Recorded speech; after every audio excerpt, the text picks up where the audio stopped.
Assalamualaikum warahmatullahi wabarakatuh. Yang terhormat Ibu Siti Nurhasana SHMH selaku dosen mata kuliah hukum asuransi dan pengangkutan niaga dan teman-teman yang kami banggakan. Pada kesempatan kali ini, kami dari kelompok List Cargo akan menjelaskan materi mengenai asuransi kerugian dan asuransi jiwa. Sebelum itu, izinkan kami memperkenalkan diri. Di sini ada Yustitia Sawalani Putri Mulyono dengan NPM 2352011039. Kemudian ada Putrianin Apriliana dengan NPM 2352011044. Kemudian ada Anggih Jasita dengan NPM 2352011040. Dan ada Andin Wibirasya dengan NPM 2352011046. Kemudian ada Sohibul Wijaya dengan NPM 2352011031 dan yang terakhir ada Muhammad Devan Wajendra M dengan NPM 2352011023. Untuk mempersingkat waktu, kami akan langsung memaparkan materi. Materi yang pertama akan dijelaskan oleh Devan. Silahkan. Oke, jadi yang pertama tentang asuransi kebakaran. Asuransi kebakaran diatur dalam buku 1 bab 10 pasal 287 sampai pasal 298 Kitab Undang-Undang Hukum Dagang. Pengaturan ini sangat sederhana, sudah tidak sesuai lagi dengan kebutuhan perkembangan asuransi sekarang. Maka perjanjian bebas antara tertanggung dan penanggung yang dituangkan dalam polis mempunyai fungsi penting dalam praktik asuransi kebakaran. Hal-hal ini mengenai asuransi kebakaran yang diatur dalam Kitab Undang-Undang Hukum Dagang sebagai berikut. Yang pertama ada polis asuransi kebakaran, yang dimana harus memenuhi syarat umum dalam pasal 256 Kitab Undang-Undang Hukum Dagang dan syarat khusus dalam pasal 287 Kitab Undang-Undang Hukum Dagang. Dan yang kedua ada objek asuransi. Objek asuransi ini benda yang menjadi objek asuransi kebakaran bisa berupa benda tetap seperti bangunan, rumah, dan pabrik. Dan yang ketiga ada evenement dan ganti kerugian, di mana penanggung menanggung semua kerugian akibat kebakaran sesuai dalam pasal 290 Kitab Undang-Undang Hukum Dagang. Dan yang keempat ada asuransi rangkap dan perubahan risiko.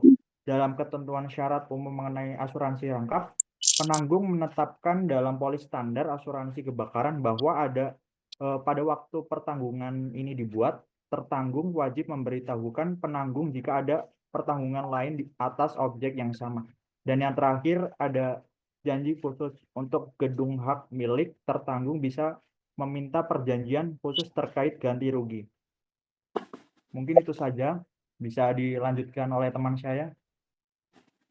Selanjutnya akan dilanjutkan oleh Andin. Selanjutnya ada pengaturan asuransi laut. Yang pertama, asuransi laut merupakan salah satu asuransi kerugian yang diatur secara lengkap dalam KUHD. Perkembangan asuransi laut karena pelaksanaan pengangkutan atau pelayaran melalui laut yang penuh dengan ancaman bahaya laut. Yang kedua, ada polis asuransi laut. Polis asuransi laut merupakan akta yang harus ditandatangani oleh penanggung. Dengan demikian, berfungsi sebagai bukti telah terjadi perjanjian asuransi laut antara tertanggung dan penanggung. Yang ketiga, ada objek asuransi laut. Menurut ketentuan pasal 593 KUHD, yang dapat menjadi objek asuransi laut adalah benda-benda berikut seperti alat perlengkapan kapal, barang-barang muatan, dan lain-lain. Yang keempat, ada evenement dan ganti kerugian. Bahaya-bahaya laut yang digolongkan sebagai evenement terdiri dari dua golongan bagian, bahaya-bahaya laut yang bersumber dari alam, misalnya badai, dan bahaya-bahaya laut yang bersumber dari manusia, baik dari awak kapal maupun dari pihak ketiga, misalnya pemberontakan awak kapal. Yang terakhir, ada janji-janji khusus. Pasal 643 KUHD mengatur tentang barang-barang cair yang dapat meleleh seperti minyak, anggur, dan sirup.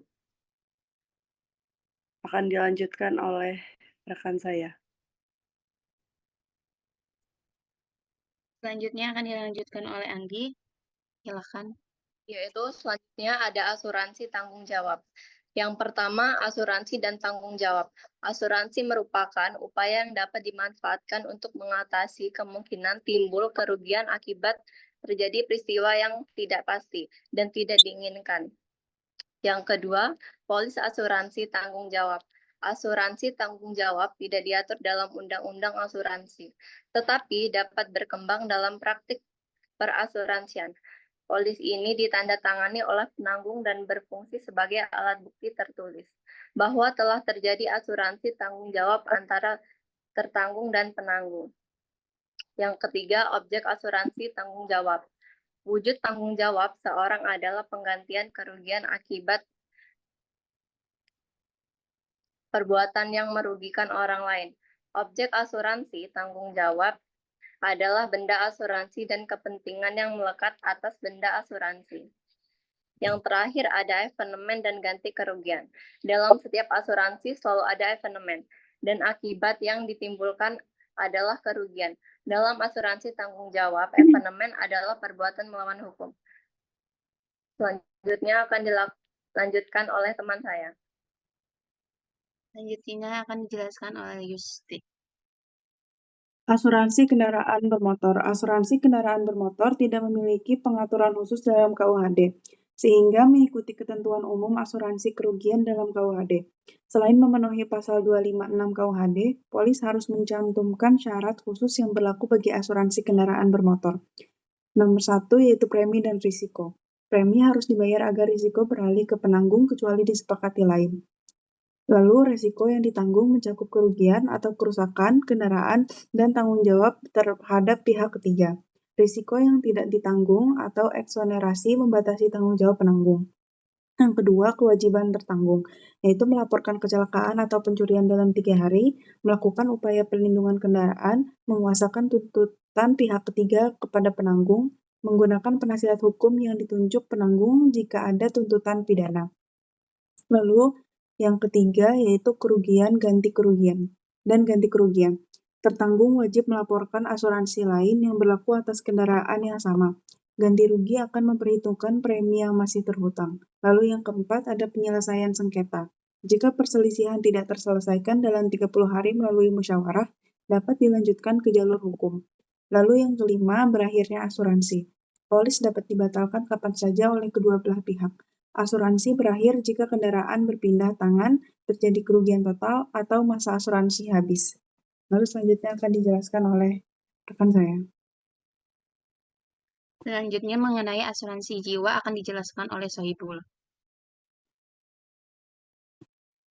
Menurut Undang-Undang Nomor 2 Tahun 1992, asuransi atau pertanggungan adalah perjanjian antara dua pihak atau lebih, dengan mana pihak penanggung mengikatkan diri kepada tertanggung dengan menerima premi asuransi untuk memberikan penggantian kepada tertanggung karena kerugian, kerusakan, atau kehilangan keuntungan yang diharapkan atau tanggung jawab hukum kepada pihak ketiga yang mungkin akan diderita tertanggung yang timbul dari suatu peristiwa tidak pasti, atau untuk memberikan suatu pembayaran yang didasarkan atas meninggal atau hidupnya seseorang yang dipertanggungkan.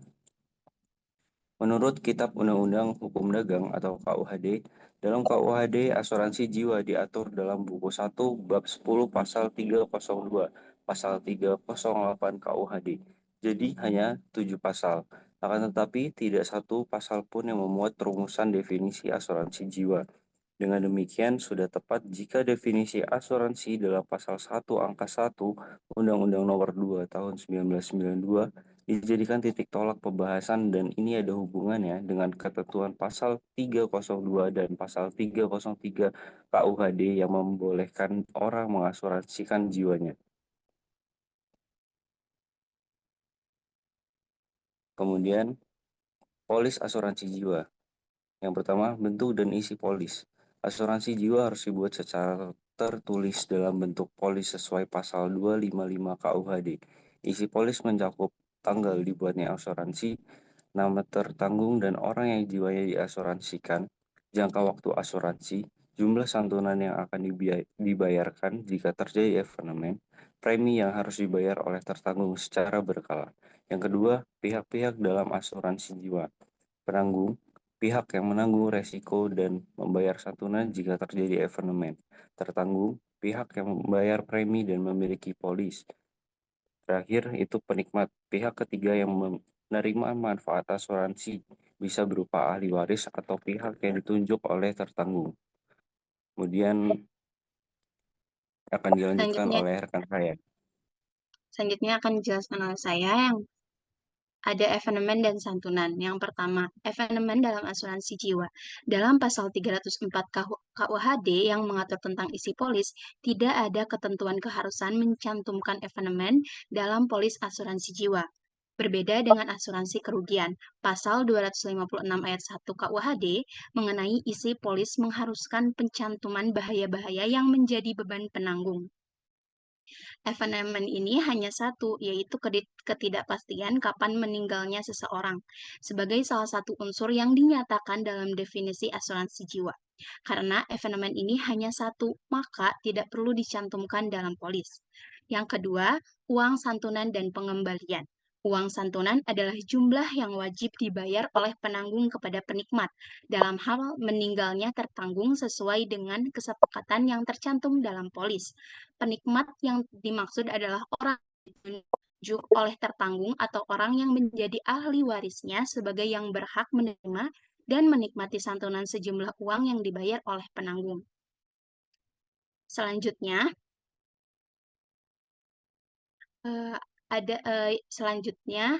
yang pertama ada karena terjadi evenement. Asuransi jiwa berakhir penanggung meninggal dalam jangka waktu asuransi. Penanggung wajib membayar santunan kepada penikmat atau ahli waris dan setelah pembayaran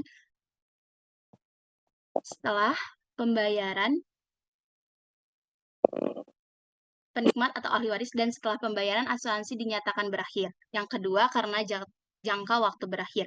Jika asuransi mencapai akhir masa berlaku tanpa terjadi evenement, maka tanggung jawab penanggung berakhir. Dalam beberapa kasus, penanggung mengembalikan sejumlah uang kepada tertanggung. Yang ketiga, karena asuransi gugur. Jika saat asuransi dibuat ternyata tertanggung sudah meninggal, maka asuransi otomatis gugur, kecuali ada perjanjian lain yang menyatakan tetap sah jika tertanggung tidak mengetahui kematian tersebut. Yang terakhir, karena asuransi dibatalkan. Asuransi dapat dibatalkan jangka waktu berakhir, baik karena membayar premi atau mengajukan permohonan pembatalan. Jika pembatalan terjadi sebelum premi dibayar, tidak ada kewajiban lebih lanjut.